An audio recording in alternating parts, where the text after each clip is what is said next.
Miguel parou. Estava suando frio, mas a pele parecia seca.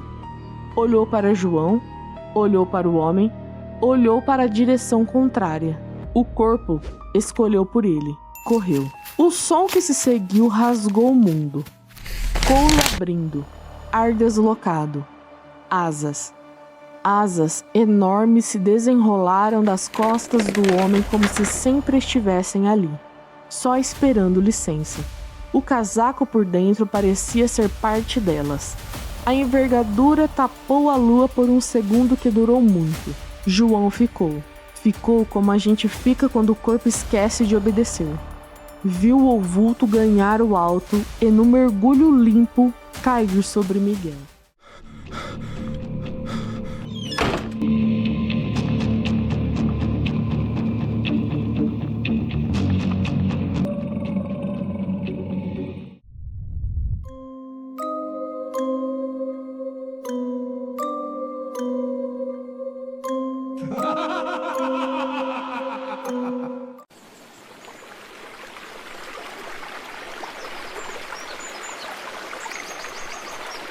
A vila ficava encaixada num vale de serra, cercada por morros de capim e pedra. As casas eram de taipa caiada, chão de terra batida, janelas de madeira com trancas de ferro forjado. O telhado, telha curva, parecia sempre úmido quando a neblina descia cedo. De manhã, o cheiro de café torrado e de fumaça de fogão a lenha tomava as vielas. De tarde, as cigarras ocupavam o ar. De noite, restava o brilho fraco das lamparinas a óleo penduradas nos batentes. Um sino pequeno, na capela branca do outro lado do riacho, marcava as horas com um som que cabia na palma da mão. Os homens da vila vestiam calças de algodão grosso, muitas delas presas por suspensórios improvisados de couro. Camisas claras, mangas arregaçadas, coletes nas festas, lenços no pescoço em dias frios, botas de cano curto para quem tinha roça mais afastada, alpercatas ou pé no chão para a lida de perto. As mulheres usavam saias longas de chita, avental de pano, blusas com rendas simples na gola, chales sobre os ombros quando o vento virava. As moças prendiam o cabelo em tranças apertadas e usavam fita nova quando havia procissão. As crianças eram vento. Calças curtas remendadas nos joelhos, camisas puídas, chapéus de palha que já tinham perdido a forma. Muitos pés descalços, grossos de tanto chão. O riacho corria o tempo todo, fiapo de prata em dia claro, fita escura em noite sem lua. Era ali que a vila se reconhecia. A água servia para lavar roupa, matar sede, dar de beber às galinhas, refrescar o corpo cansado, ensinar nado às crianças. A mata de galeria abraçava as margens, canela de ema, arbustos retorcidos, cipós, clareiras que guardavam poças, fundas e frias. Havia uma história que passava de boca em boca quando a lenha virava brasa e os menores já cochilavam encostados nas saias das mães. Diziam que a cada 10 anos, quando o frio chegava cedo e o vento vinha do lado errado da serra, um monstro em forma de homem despertava de um sono pesado para se alimentar. Chamavam-no de o despertado ou o da 10ª noite. Tem asas de couro, como as de um morcego grande, sussurravam as avós. Volta pelo riacho como quem bebe água antes de comer. Ninguém sabia de onde viera a lenda. Talvez da primeira família que ergueu casa ali. Talvez de tropeiros que trouxeram o medo dobrado nas bruacas. Mas ela vivia, porque a cada década havia alguém que jurava ter visto um vulto que não era de pássaro, ouvido um som que não era de bicho. Para João, Lia e Miguel, a lenda era assunto para risada de rede.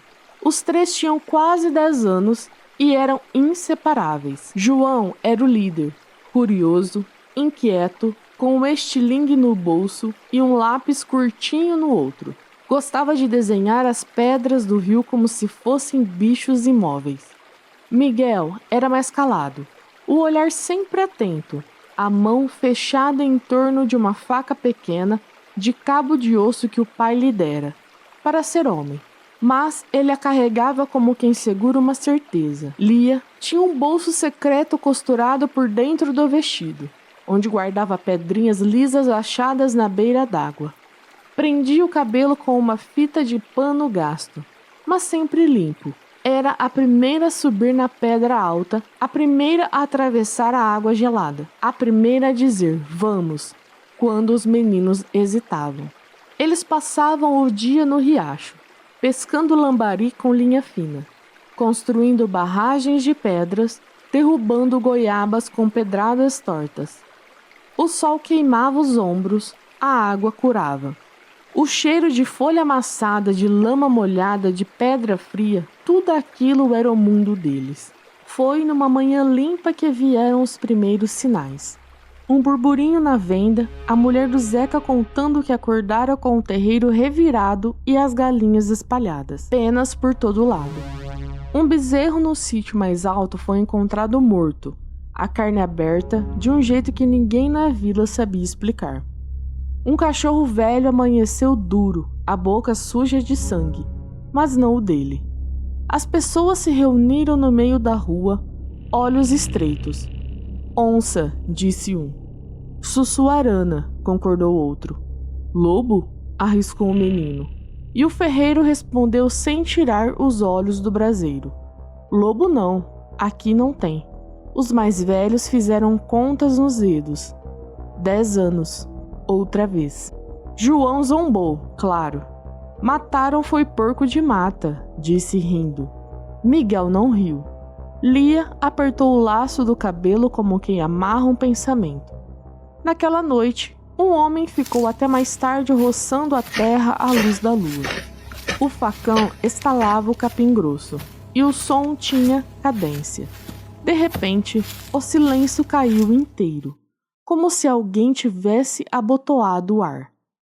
O vento virou de lado, frio, um estalo novo, fundo. Couro sendo aberto. Ele ergueu os olhos.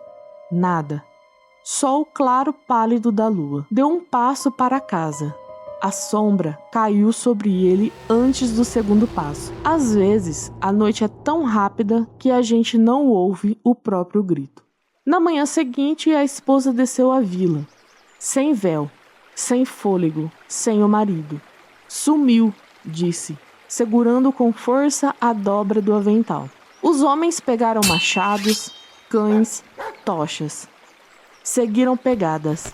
Acharam a foice caída no capim. Viram um rastro quebrado que terminava no riacho. Depois, nada. Só água. Os adultos cochichavam baixo, e os cochichos batiam nos ouvidos das crianças, como mosquitos. João, Lia e Miguel combinaram, sem combinar, de ir mais longe naquele dia, como se a curiosidade resolvesse algo. Cortaram por um caminho diferente, subindo um costão de pedra, descendo em mata menos pisada, até darem com uma casa que ninguém via há tempos. O portão caído, as paredes de taipa trincadas, janelas com vidro quebrado, telhas faltando. A casa tinha o silêncio das coisas que ainda não aceitaram virar ruína. O mato crescia em volta, mas não tocava a soleira, como se alguma coisa invisível varresse a entrada. Vamos embora, Miguel disse, sem medir as palavras. O corpo dele, às vezes, falava primeiro. João tentou uma piada que não saiu. Lia, com a fita tremendo de leve no cabelo, deu 2 passos. A porta estava fechada. Bastou chegar perto para a madeira abrir por dentro. Num gesto educado demais para estar vazio, um bafo frio saiu. Cheiro de mofo velho e ferro novo. João recuou. Miguel deu 2 passos atrás de uma só vez. Lia hesitou. e entrou. A porta fechou atrás dela com vontade. O estrondo correu o mato como bicho. Lia, os dois gritaram junto. O som bateu nas paredes e não voltou. João avançou até a soleira, empurrou a porta com os dois ombros. A madeira não cedeu. Bateu a mão, bateu o pé, chamou o nome da amiga como se chamar fosse abrir caminho. Dentro, uma respiração lenta. Não deles, parecia mexer o ar. O sol correu rápido. A sombra invadiu a trilha. Eles, atordoados, escolheram fugir. Não por covardia, por instinto. Entraram no mato, errando o caminho, tentando achar a trilha principal. A noite chegou como chega a água na bota, de repente. O vento parou de novo. Os grilos calaram. A mata segurava o próprio barulho. Um cheiro de madeira molhada subiu do chão. E com ele, o faro do ferro adocicado, leve, insuficiente para arder, forte o bastante para marcar. Foi quando ouviram um passo que não fazia barulho. Estão perdidos. A voz veio limpa, como se tivesse sido lavada de qualquer esforço. Um homem saiu do escuro com elegância. Alto, muito alto para a gente dali. Casaco negro que descia até depois dos joelhos. Tecido pesado que não fazia volume. Por baixo, colete escuro, camisa fechada no pescoço. As calças eram de pano fino, sem poeira. Botas de cano alto, couro liso, sem barro nas costuras. Coisa que só acontece quando o chão não ousa sujar. O rosto era claro demais para uma noite fechada. Não de doente, de quem vive do lado de lá da luz. Cabelos escuros penteados para trás, sem fio fora. Os olhos, âmbar, não como mel, como resina antiga, com alguma coisa presa lá dentro. Quando piscou, foi por educação, não por necessidade. Eu posso levar vocês de volta, disse, um sorriso contido nos lábios finos. A vila está logo ali. João engoliu seco e assentiu com a cabeça. Miguel sentiu um golpe no estômago que não vinha de fome. O homem caminhou atrás deles, a uma distância respeitosa, como quem conduz sem encostar. O ar ficou mais frio. A mata parecia abrir caminho para ele. De vez em quando, o casaco roçava levemente um galho, e o som era de pano caro. A cada 2 passos, o cheiro de ferro aparecia e sumia, como se a noite respirasse. Por aqui, disse o homem, apontando, e a mão dele era branca, de dedos longos, unhas levemente pontiagudas, polidas. Miguel parou. Estava suando frio, mas a pele parecia seca.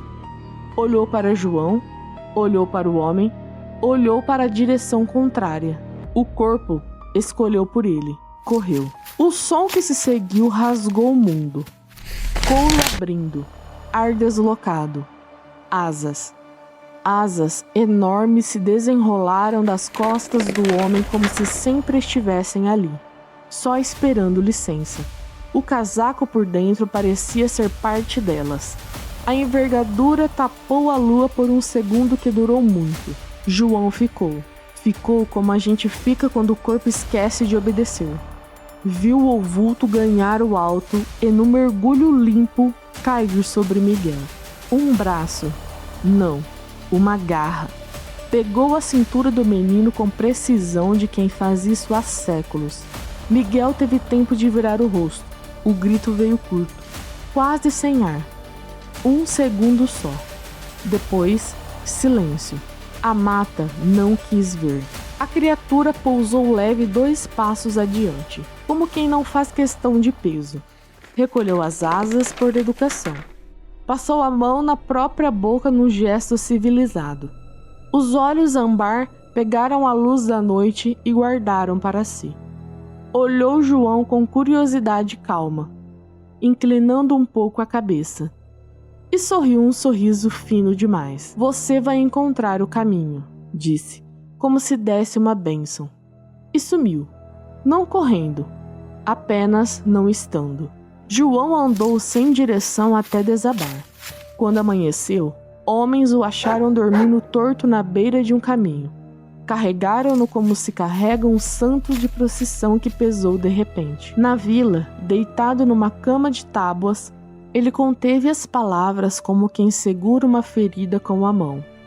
Contou da casa, da porta que se fechou, do homem elegante, das asas, do sumiço de Miguel. Não falou de Lia. Lia era pedra no peito. Os adultos não perguntaram o resto. Trocaram entre si aqueles olhares que crianças reconhecem sem entender. Olhar de quem conhece uma regra antiga e não sabe como dizê-la em voz alta. Havia um pacto. Ninguém sabia quem fizera. Se padre com santo, se tropeiro com bicho, se gente com a água. O que se sabia era o efeito. O monstro não cruzava as ruas da vila. Caçava fora. Na trilha, na mata, no riacho, em casas que já tinham esquecido de ser casas. O acordo não protegia os teimosos, só os obedientes. Era cruel e simples. Naquele dia, ainda cedo, homens desceram até a casa abandonada. Levaram vara, corda, rezas. Encontraram a porta entreaberta. Dentro, pó e cheiro de ferro. Uma marca no chão. Uma linha escura como se arrastassem um pano molhado. Ia da soleira até o quarto do fundo. No quarto, o vazio tinha peso. Não havia corpo. Não havia Lia. Havia uma fita de cabelo no chão amassada, úmida. O pai da menina pegou a fita como quem pega um passarinho doente. Guardou no bolso sem olhar para ninguém. Nos dias seguintes, a vila andou como quem carrega a água em bacia cheia. Lenta, cuidadosa, evitando esbarrar nos cantos. As portas passaram a fechar antes da Ave Maria. Cruz de giz apareceu nos batentes. Remos e varas ficaram encostados do lado de dentro. As rezas diminuíram de voz. O medo não gosta de ficar grande no ar. À noite, o vento voltou a virar de lado. O sino da capela tocou mais baixo, e na janela de alguns, uma sombra que não era de árvore passou rápido demais. Poucos olharam. Menos ainda olharam 2 vezes. Não houve gritaria, não houve correria. O pacto ensinava silêncio. 3 ou 4 animais ainda sumiram. Um homem que insistiu em voltar tarde, não voltou. Mas a vila, dentro de si, foi poupada. Assim dizia a regra. João cresceu com uma obrigação que ninguém mandou. Contar. Quando completou 15, já media as décadas com um cuidado que beirava a mania. A cada inverno marcava um risco na madeira do batente da cozinha. Quando a década se fechava, ficava na vila. Não ia ao riacho depois do pôr do sol. Não pegava atalho, não seguia convite de casa nenhuma. Casou com uma moça de tranças, mudou-se 2 ruas acima. Teve filhos que aprenderam a brincar nas pedras do rio só de manhã. Nos anos de década, ele lhes prendia a mão com mais força. No resto, soltava. Às vezes, nas noites frias, João sentava no degrau da porta e ficava olhando a linha escura do morro. De longe, a capela parecia um brinquedo. Ele lembrava do cheiro da noite em que Miguel sumiu. Aquele ferro doce. E fazia o ar entrar e sair devagar, como se ainda fosse um menino tentando se acalmar. A lembrança de Lia pesava. De vez em quando, ele tirava do bolso um botão pequeno de metal escuro, com um desenho gasto, que achara um amanhecer na soleira da capela. Agarrava o botão até doer o polegar. Guardava de novo. Não mostrava a ninguém. Os anos fizeram o que os anos fazem. A roupa da vila mudou pouco. Saias de chita continuaram girando nas festas. Coletes apareceram e sumiram. Suspensórios improvisados deram lugar a tiras de pano mais novas. Mas o mundo continuou igual bastante para o medo achar o mesmo caminho. A lenda engordou um pouco, como toda história que come tempo. Alguém jurava que as asas tinham veias azuis. Outro que a boca não abria. Outro que o despertado chorava quando bebia água. João, quando ouvia exagero, baixava a cabeça e deixava o vento passar. Quando as décadas voltavam, ele contava, juntava os filhos e depois netos ao redor da brasa e falava no tom certo, nem sussurro, nem brado. Descrevia o casaco comprido, o colete, as botas limpas demais no barro, o cabelo penteado, os olhos âmbar que piscavam por educação. Dizia do cheiro de ferro e do couro abrindo quando as asas vinham. Dizia da casa que se abre sozinha, da porta que fecha sem mão. Não precisava falar do resto. O silêncio completava. O que protege? Uma neta perguntou, certa noite, enrolada num chale que ela mesma teria idade de tecer só daqui a muitos anos. Respeito, João disse, sem ligar para a palavra parecer grande demais. Respeito pelos sinais. Não atalhar quando o céu apaga. Não aceitar ajuda na mata. Não brincar de ser mais esperto que o escuro. Pensou em dizer e amarrar direito a fita do cabelo, mas guardou. Algumas lembranças são orações, e oração dita alto demais perde nervo. E se ele entrar na vila? O neto insistiu, com o gosto doce do desafio na língua. Não entra, João respondeu. Enquanto a gente respeitar, não entra. Não explicou por quê. O pacto não gosta de explicação. Gosta de limite. Numa dessas décadas, já com a barba branca, João escutou o vento virar de novo. O sino da capela tocou baixo. Ele acendeu a lamparina mais cedo, trancou a porta com a ferrolha e encostou uma cadeira, por costume. Sentou-se na cama estreita, ouviu o próprio coração bater como batia quando tinha 10 anos. Lá fora, o riacho conversou com as pedras. Uma sombra grande passou pela janela e não parou. Um cheiro de ferro leve entrou e saiu. Em algum ponto da mata, um animal gritou e calou. João fechou os olhos. Ninguém bateu. Ninguém chamou por ele. O pacto seguia de pé. No dia seguinte, ele já curvado, atravessou a ponte de troncos até a capela. O risco antigo na madeira da porta, o que alguém desenha com unha de fora para dentro, ainda estava lá, mais gasto, mas vivo.